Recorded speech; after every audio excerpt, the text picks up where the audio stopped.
महाराज जिन्होंने एक वेद के 4 खंड किए और 6 शास्त्रों का निर्माण किया, 17 पुराणों की संरचना की, लेकिन जब उनके मन को शांति नहीं मिली तो एक दिन ऐसे ही अचानक अशांत मन से बैठे हुए हैं। और अशांत मन से बैठे हुए श्री व्यास जी महाराज के सन्निकट आज श्री नारद जी महाराज आए हैं। और नारद जी महाराज ने आकर के पूछा है कि व्यास जी, आपके मन में असंतोष कहता है?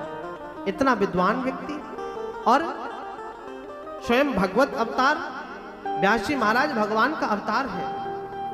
बोले व्यास जी महाराज की, बोले भगवत अवतार होकर के आपके मन में असंतोष, ये मुझे समझ में नहीं आया।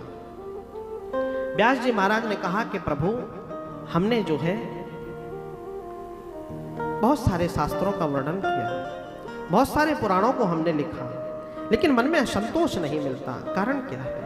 और अब तो हमारी अवस्था भी नहीं है कि हम कुछ और लिख सकें, कुछ ऐसा लिख सकें जिससे कि मन को आनंद मिले। नारद जी महाराज कहते हैं, तो काहे चिंता करते हो आपने अभी तक सब कुछ लिखा, लेकिन हमारे इस प्यारे ठाकुर श्री बालकृष्ण प्रभु के चरित्र को नहीं लिखा है। कितना ही सुंदर सरोवर क्यों ना हो, और यदि उसमें कीचड़ होगा तो हंस उसमें किल्लोल करने के लिए नहीं आएगा, चाहे उसमें कमल क्यों न खिला हो।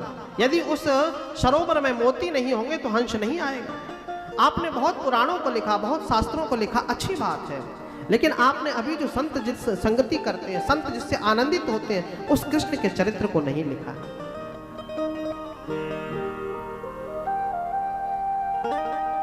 व्यास जी महाराज, आप भगवान कृष्ण के चरित्र को लिखिए, विस्तार से लिखिए, आपके मन को संतोष मिलेगा।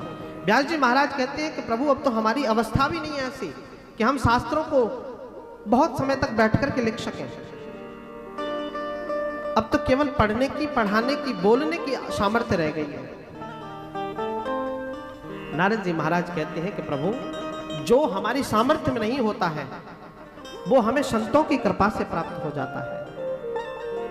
क्योंकि आपको पता है, आपको यह जानकर के आश्चर्य होगा कि भगवंत कृपा से भी बड़ी होती है संत कृपा। और ये संत कृपा जो है ना, उसी का फल है कि मैं आज नारद बना बैठा हूं। और नारद जी महाराज ने अपने पूर्व जन्म के चरित्र को श्रवण कराया। नारद जी महाराज कहते हैं कि मैं संत कृपा का कोई नया उदाहरण नहीं दूंगा, कहीं अलग से कोई उदाहरण नहीं लाऊंगा, मैं अपने जीवन के चरित्र को श्रवण कराऊंगा। मैं पूर्व जन्म में दासी का पुत्र था, और दासी पुत्र होने के कारण मैं अपनी माता के साथ में रहता था। छोटी सी अवस्था में मेरे पिताजी गुजर गए, तो मेरी माता के लिए कोई आश्रय नहीं रहा, तो मेरी माता जाकर के संतों के यहाँ पर रहने लगे। संतों के यहाँ रहती, उनकी सेवा शुश्रूषा करती, वहाँ जहाँ वो यज्ञ करते वहाँ जाकर के गाय के गोबर से लेपन करती, जहाँ जिनके माध्यम से वो यज्ञ करते, उन संविधाओं को लेने के लिए माता मेरी जंगल में जाती और वहां से लकड़ियां बीन करके लाती और वहीं रख देती। इतनी विपन्नता में मैंने अपने जीवन का यापन किया। और उन महाराज के यहाँ पर, ऋषि के यहाँ पर रहते हुए एक दिन चातुर्मास करने के लिए कुछ संतजन पधारे। प्रेम से कहिए राधे, और जोर से बोलिए राधे। सभी लोग ध्यान से श्रवण कर रहे हैं ना? ये कथा बड़े ज्ञान की कथा है, गुड़ कथाएं हैं।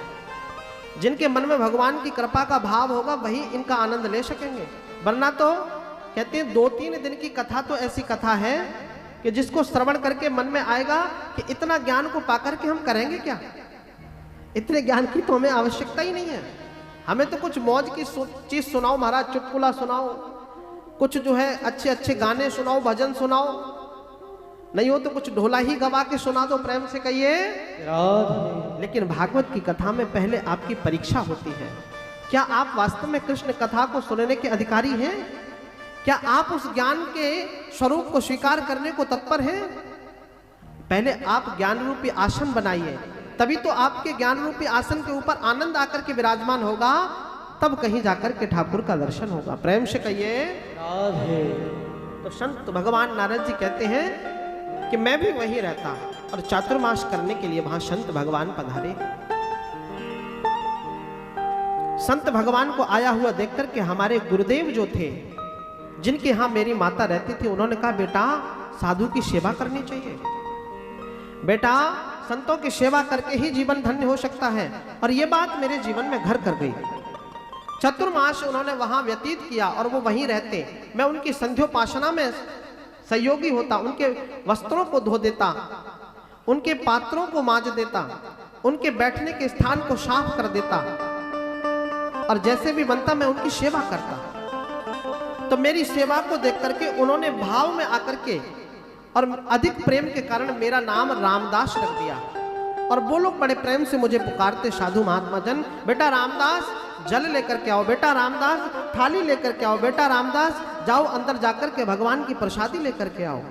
इस प्रकार से मुझे उन्होंने अपनी पूजा में संलग्न कर लिया और मैं उनकी सेवा भी करता और सत्संग भी श्रवण करता। तो अब तो मेरा जीवन बदलने लग गया। मुझे अब लगने लग गया कि ये जीवन जो है वो इस जीवन का सार ही संतों की सेवा है, इस जीवन का सार ही भगवत प्राप्ति है, इस जीवन का सार ही सत्संग है। यानी कि यदि भगवान की प्राप्ति आपके जीवन में नहीं है तो आपका संसार सागर में रहना व्यर्थ है। भगवान तो आपको संसार सागर में भेजते ही इसलिए हैं कि वो देखते हैं संसार सागर में जाकर के मेरा ही अंश क्या मुझे भूल जाएगा या मुझे पाने का प्रयास करेगा। क्योंकि भगवान कहते हैं कि ईश्वर अंश जीव अविनाशी, ईश्वर अंश जीव अविनाशी, ईश्वर अंश जीव अविनाशी।